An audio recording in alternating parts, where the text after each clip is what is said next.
साथियों, आज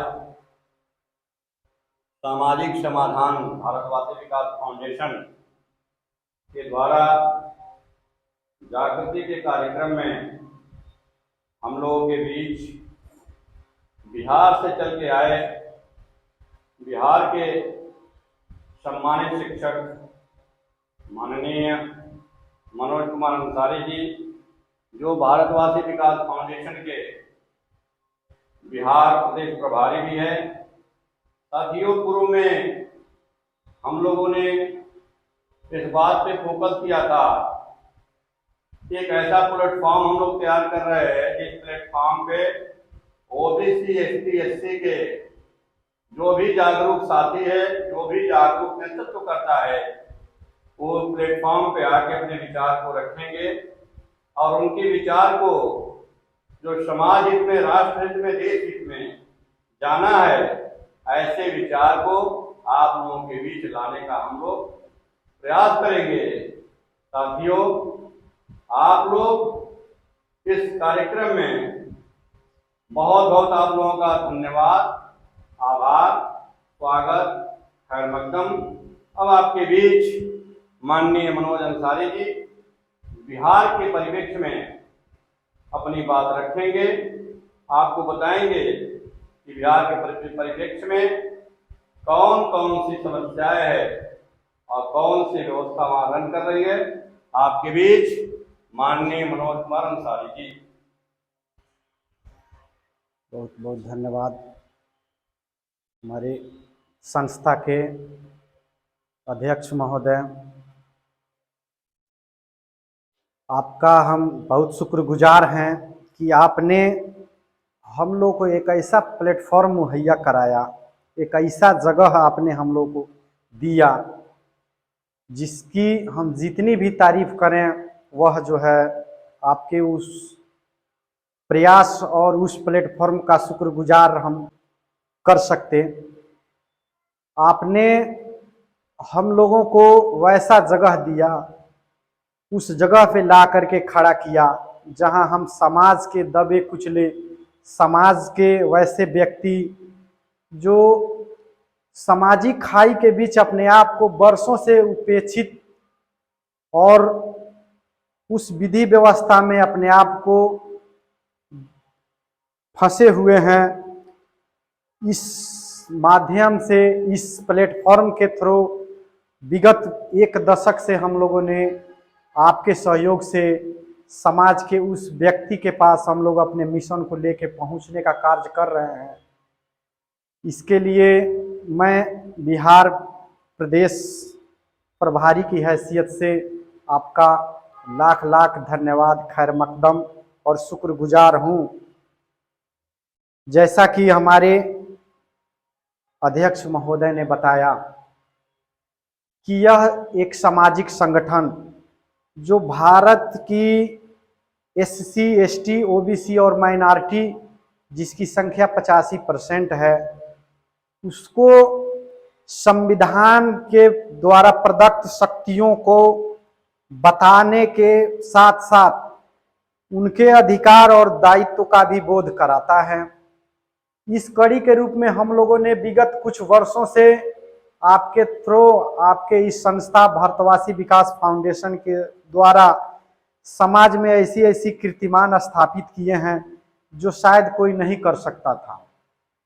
और यह संस्था अपने जोर शोर पे भी है, चूंकि समाज में अभी हमारे रहवर डॉक्टर बी.आर. अम्बेडकर द्वारा प्रदत्त संविधान के बाद, उनके पथ चिन्हों पे मान्यवर काशीराम के बाद अभी तक समाज में ऐसा कोई रहवर रहनुमा नहीं आया जो समाज की अंतिम व्यक्ति तक उनके दायित्व बोध और उनके अधिकारों को जो है बता सके, समझा सके और उनके लिए कदम से कदम मिला के चल सके। यही खूबी हमको बहुत अच्छी लगी। हम जब भी अपने रहनुमा मान्यवर डॉक्टर डी.पी. भारतवासी जी को याद करते हैं किसी भी समस्या को लेकर के, ये तन मन धन से समर्पित रहते हैं। चाहे रात के 12 बजे हम फोन करें, चाहे जब भी फोन करें तुरंत जो है उस समस्या को दिल से लेते हैं और उस पर जहां तक हो सकता है ये कदम से कदम मिला करके हम लोग के साथ रहते हैं। इनका यह एहसान, यह इनका शैली हमारे भारत में रहने वाले, बिहार के रहने वाले जो भी हमारे साथी हैं, SC ST के लोग हैं, OBC माइनॉरिटी के लोग हैं, इनकी बातों को बड़े अच्छे से सुनते हैं, इनके पथ चिन्हों पे चलते हैं और भविष्य में जहां भी इनकी जरूरत हम लोग की महसूस होगी, ये पूरी तरीका से इनके साथ आदमी चलने को तैयार है। इन्होंने विगत कुछ माह में हमारे बगहा क्षेत्र में विकास से कोसों दूर एक गांव है जो 01 वाल्मीकि नगर के अंतर्गत ही आता है और वह विकास से कोसों दूर है, और उसके बारे में मैं बहुत जल्द अपने अध्यक्ष साहब को इस वीडियोग्राफी के थ्रू उपलब्ध भी कराऊंगा और इनसे बार बार आग्रह भी करता हूं और आज भी करूंगा कि एक बार चलें और विकास का जो ढिढोरा पीटा जा रहा है, वर्तमान गवर्नमेंट हो या जो भी गवर्नमेंट हो, वह दोन के नाम से प्रसिद्ध है। आज भी सर्च आप करेंगे तो ना वहाँ शुद्ध मेडिकल की सुविधा उपलब्ध है, न ही इंटरनेट की सुविधा उपलब्ध है। बरसात के दिनों में उसकी स्थिति ऐसी हो जाती है कि मैं अपनी आंखों से एक बार हरनाटाड़ में बैठा था, मैं देखा कि 10-12 लोग चारपाई पे लादे हुए एक लाश को लेकर के आ रहे थे। मैं अचंभित था कि यार ये व्यवस्था कैसी है कि मरीज को लाने का ये साधन कैसे हो गया खटिया। मैं डीपली जाके उसको देखा तो पता चला ये लोग दोन से आए हुए हैं और हरनाटाड़ से दोन की दूरी जंगल में 10-12 नदी को क्रॉस करके उस दोन में पहुंचना होता है और वह व्यक्ति पैरालिसिस की स्टेज में था, उसको ब्रेन हेमरेज किया हुआ था, लेकिन स्थानीय चिकित्सा सुविधा न होने के चलते उसको खटिया पे लाद करके वह बच्चे जिनके वह अभिभावक थे, बच्चे भतीजे नाती पोता, उस खटिया पे लाद के उस बरसात में सीना भर पानी क्रॉस करके वहां पे लाए। मैं यह दृश्य देख करके अंदर से द्रवित हो उठा कि अजब हाल है और मैं देखा भी नहीं था दोन। बरसात के बाद मैं वह क्षेत्र में गया तो देख करके अपने आप को जो है मैं पिघल गया कि यार गजब, ये अजब हाल है। अभी भी हम 21वीं सदी में जी रहे हैं और यहाँ जो है न इंटरनेट की सुविधा, न ही मेडिकल सुविधा, न ही इंफ्रास्ट्रक्चर, गजब। तो ये बात है, मेरे अध्यक्ष साहब भी वहाँ पे गए और इन्होंने प्रण लिया है कि जैसे बरसात ओवर होता है मैं चलूँगा और यहाँ की समस्या को हाईलाइटेड करूँगा। ये बात वहाँ मैंने फ्लैश भी किया है। मेरे जो भी लोग हैं SC ST OBC के बहुत खुश हैं और इनका इंतजार हो रहा है कि माननीय अध्यक्ष महोदय का आगमन हो और हम अपनी बातों को रखें, क्योंकि कोई अगर किसी की समस्या को दिल से लेता है तो वही भगवान हो जाता है, वही जो है देवता हो जाता है। वर्तमान समय में हमारे समाज में ऐसी विडंबना है, ऐसी खाई बना दी गई है कि आदमी आदमी से नफरत कर रहा है, कोई ऊंच है कोई नीच है। ऐसी विडंबना को जो है हमारे भारतवासी विकास फाउंडेशन के थ्रू हमारे माननीय डॉक्टर DP भारतवासी साहब ने अपने रिसर्च से उस खाई को बराबर करने का काम किया है। हमारे समाज में हमारे साथ डोम दुसार जो भी ये सामाजिक संरचना किसी के द्वारा जो भी बनाई गई हैं, वह हमारे साथ बैठ के हमारे बगल में एक प्लेट में हम लोग जो है नाश्ता करते हैं, खाते हैं। ये हमारे अध्यक्ष साहब की देन है कि समाज में ये जो ऊंच नीच की खाई है, यह भारतवासी उस खाई को बराबर करने का कार्य करेगा और कर भी रहा है। यह बात हम लोग को बहुत अच्छी लगी और हमने संकल्पित लिया है कि सर जब तक यह जिस्म में जान है, मैं आपके पथ चिन्हों पे चलते हुए अपने लोगों को SC ST OBC माइनॉरिटी जो संख्या में 85+ हैं, उनके हक अधिकार और ये सामाजिक खाई को दूर करने का हर संभव प्रयास मैं करूंगा। इसके लिए मेरी जान, मेरे माल, मेरे जो भी चीज़ हमको उपलब्ध है, मैं हर संभव प्रयास करूंगा। क्योंकि कहा गया है कि इंसान अगर इंसान के काम न आ सके तो ये जीवन का कोई औचित्य नहीं। कोई मोल नहीं। और यह प्रकृति द्वारा प्रदत्त एक ऐसा अनमोल हथियार है कि पता नहीं इसके बाद हम लोग को यह तन मिले कि नहीं मिले। तो कुछ ऐसा मिसाल, कुछ ऐसा अपने लोगों के लिए कर लिया जाए कि आने वाले जनरेशन याद करें। आज बाबा साहब नहीं है, मान्यवर काशीराम हम लोग के बीच नहीं है, लेकिन उन्होंने एक ऐसा चिंगारी, एक ऐसा प्लेटफॉर्म उपलब्ध कराया है जिसके पद चिन्हों पे चलते हुए आज बहुजन एक प्लेटफॉर्म पे आने को तैयार है। कोई अगुआ तो मिले कि उनको एक नाव में सवार करके मंजिल की तरफ ले जाए, मंजिल को प्रोवाइड करवाए। और इसमें हमारे माननीय डॉक्टर डीपी भारतवासी साहब ने बहुत सहयोग, बहुत समर्पण दिया है। इसके लिए मैं अपने माननीय अध्यक्ष साहब के प्रति अपनी सद्भावना, अपना सम्मान और अपना जो भी है मैं कृतज्ञ प्रकट करता हूँ। और अभी हमारे चूंकि बिहार में अभी तुरंत जो है हमारी माननीय नीतीश कुमार जी और डिप्टी सीएम तेजस्वी यादव के द्वारा जनगणना 2023 का प्रकाशन हुआ है। यह मील का पत्थर साबित हुआ है हमारी 85% जनरेशन के लिए। यह एम, यह मोटो, यह उद्देश्य हमारी भारतवासी विकास फाउंडेशन में प्रथम पर है कि हम अपने एससी, एसटी, ओबीसी और माइनॉरिटी जो संख्या में 85 हैं और आज प्रतिनिधित्व के मामले में बहुत पीछे हैं, बहुत पीछे हैं। तो क्यों पीछे हैं? तो ये जनगणना का आंकड़ा जो है हम लोग को उपलब्ध नहीं कराया जाता था 1931 के बाद आज तक। यह वर्तमान गवर्नमेंट चाहे जो भी हो, यह नहीं प्रकाशित करती थी या नहीं कराने का कार्य करती थी, जिससे हमारे समाज में लोगों को अपने आंकड़ा और अपना स्थान को जो है एक्यूरेसी पता नहीं हो पाती थी, जिसके चलते मृत प्राय पड़े हुए थे। आज शुक्रगुजार हैं माननीय नीतीश कुमार जी और डिप्टी सीएम तेजस्वी यादव, जिन्होंने यह साबित किया कि हमारा स्थान क्या है। हम आज बिहार में ओबीसी 63%, माइनॉरिटी लगभग 17-18%, कुल मिला करके एससी, एसटी, ओबीसी, माइनॉरिटी 85+ हैं और अधिकार के मामले में हम 0 पे हैं। शुक्रगुजार होना चाहिए कि हमारे कांग्रेस के राहुल गांधी जी ने भी इस मुद्दे को उठाया है कि भारत के बेहतरीन पद जिसमें स्थान देखा जाए तो 0 है, 0 पे हैं, तो क्यों? उन्होंने भी इस मुद्दे को अपने रखा है और बिहार की नकल करते हुए आज तमाम स्टेट, अभी रात हमने न्यूज देखा कि राजस्थान में भी उन्होंने फ्लैश कर दिया कि हम भी जातिगत जनगणना कराने जा रहे हैं। ये छत्तीसगढ़ भी अलाउ कर दिया। धीरे धीरे चिंगारी फूटनी शुरू हो गई है, कहाँ तक कोई रोकेगा? बहुत अच्छी पहल।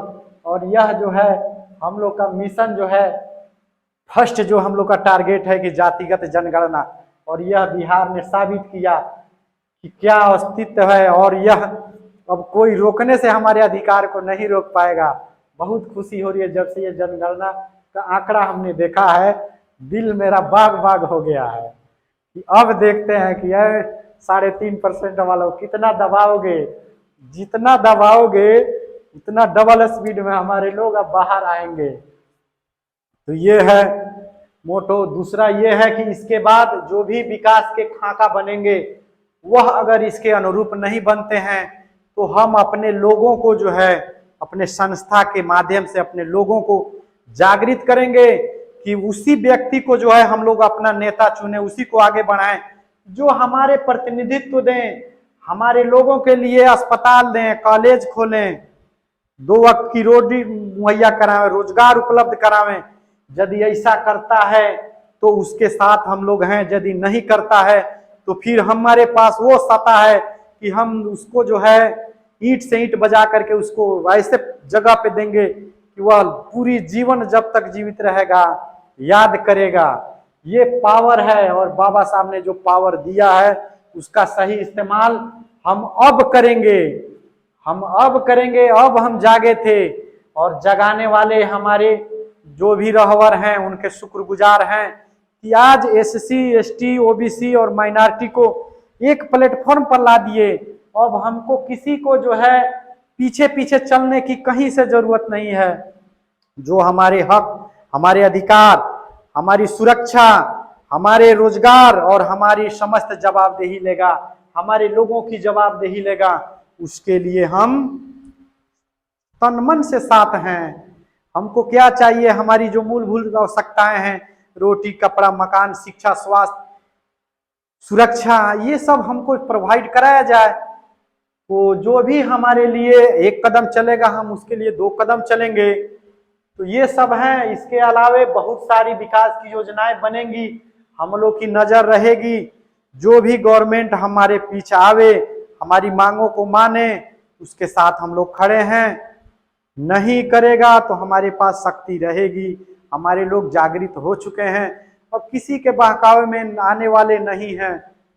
हम जो है अब वैसे नहीं रहे कि वोट के समय पे कोई आया और 500 दिया, मीट खिलाया, मछली खिलाया, साड़ी दिया और उसके पीछे हो लिए। ये पुरानी बात हो चुकी है। लोग जो है अब समझदार हो चुके हैं।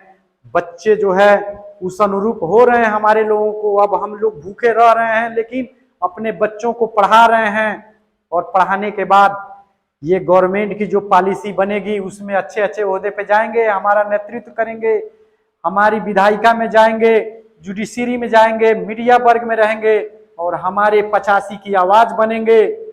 जब वे 85 की आवाज बनेंगे, फिर हमारा जो भी मूलभूत आवश्यकताएं हैं, चाहे सुरक्षा हो, स्वास्थ्य हो, जो भी हैं, वह जो है बिंदास और तत्परता के साथ पूरा होगा।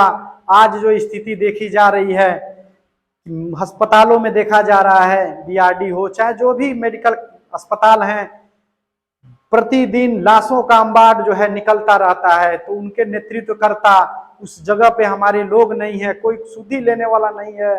ये स्थिति हुई है कि हम तरह तरह के जो है इधर उधर बटे हुए हैं। आज हम उस प्लेटफॉर्म पे आए हैं, आएंगे और भविष्य के लिए एक ऐसा आयाम चुनेंगे जहां से हमारा फ्यूचर, हमारे लोगों का फ्यूचर ब्राइट रहेगा और आने वाला भविष्य जो है हम उन्हीं के साथ रहेंगे जो हमारी आवाज को बुलंद करें, हमारे लोगों की सुरक्षा दें। इस कड़ी में भारतवासी विकास फाउंडेशन जो है लोगों को जागृत कर रहा है।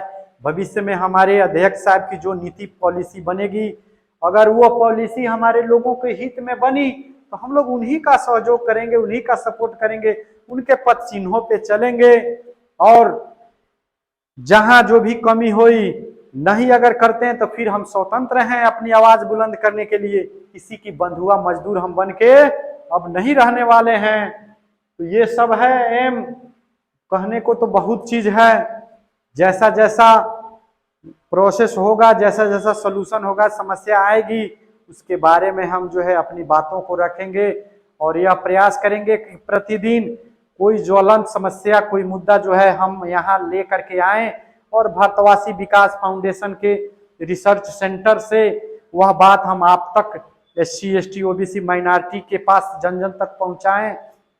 यह चैनल जो है आप जो है आपसे आग्रह है कि ज़्यादा से ज़्यादा सब्सक्राइब करें, ताकि समाज की अंतिम व्यक्ति के पास यह मैसेज जाए और वह जो है अपने हकूक, अपने हक अधिकार के प्रति सजगता से इस आयाम से जुड़े। इन्हीं सब बातों के साथ मैं अपनी वाणी को विराम दे रहा हूँ। जय भारत, जय भारतवासी।